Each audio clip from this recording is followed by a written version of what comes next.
Abi-abi tudloan ko kamo sang ginatawag nga pag-stock sang aton nga mga cake na tandaan ninyo ha. May mga barbecue stick at may mga sagos char na inilalagay diyan sa ating mga board o sa ating mga cake, kaya wag ninyong idudugmo yung inyong mga ulo diyan. Kung ayaw nyong mabutas pati yung bunbunan ninyo. Diyan naman sa mga nagtatanong, ayan o, yung mula sa baba hanggang sa taas, yun yung height ng cake. Tapos yan namang sinusukat dyan, yun yung diameter, yung kadakuon sang cake naton mga ka-alright. Sana nagets ninyo, di ba?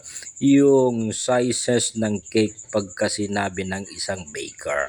Kaya ikaw kapag ka-order ka, sinabing ganito yung size, pwede kang kumuha ng ruler para sukatin mo yung diameter, yun yung kalaki ng cake at yun namang height kung gaano kataas. Kaya wag kang mag-expect ng napakalaking cake kung hindi naman about ng iyong budget. Kasi nakadepende yun sa sizes, yung mga budget na inilalagay natin sa iyong mga cake na order mga ka-alright. Kagari naman ating ginagawa mga ka-alright, yan naman ay size 8x5, di ba? 8 inches ang kanyang diameter o ang kadakuan o ang laki, di ba? Pagkatapos ay 5 inches naman yung kanyang taas. At ito naman ginagawa natin, ang tawag dyan ay 1 tier na cake. Pagka sinabing 1 tier, iisang cake lang yan. At yun namang mga cake ay meron yan na mga layer na ipinatong natin na nakita ninyo kanina na meron siyang 4 na layer ng mga cake. Wow. O siya, tama na ngayon. Sana naintindihan niyo yung paliwanag natin. Ang maiksing paliwanag lang, pero medyo maliwanag din naman. Mas maliwanag pa sa sikat ng araw kapag katanghaling tapat. Nga tayo sa mga pagde-design ng ating cake. Ang gamit ko dyan ay fondant, di ba? Kita nyo naman, no? Talagang minaman-numano natin na fondant yung balls na yan, kasi yan ay para kay LeBron James. Ay, hindi pala kay LeBron James to, 24 yan ay para kay Kobe Bryant at yun namang 23 ay para kay LeBron James.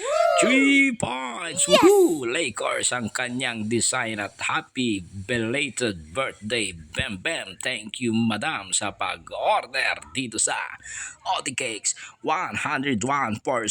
Alright ba tayo dyan? At balikan natin itong color white mga ka-alright. Ang size ng cake natin na kita nyo kaninang 6x6.5 at napakaganda nito kasi nga ito ay pang lalaki ba to? Pambabae? Hindi. Naalala ko ito pala ay para kay langga niya. Sana all may langga. Ay, langga na, saan ka na langga ko?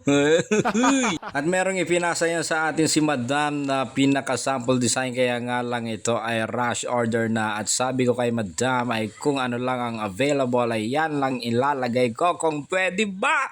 Sabi niyo man, okay sir, pwede ikaw nang bahala. Kaya yan ay bahala design mga ka-alright. Kita nyo naman wala tayong sprinkles dyan. Ang gamit natin dyan ay fondant na pinaliit lang natin para kunwari ay parang sprinkles. And this is the final look mga ka-alright. Okay ba tayo dyan? Alright na alright ba? Siyempre magiging alright ikaw ba naman pagkatapos mong gumawa ng cake. Kaya nakita man, nasa paliguan tayo, nasa dagat tayo. At hanggang dito na lamang. This is your Odi Cakes.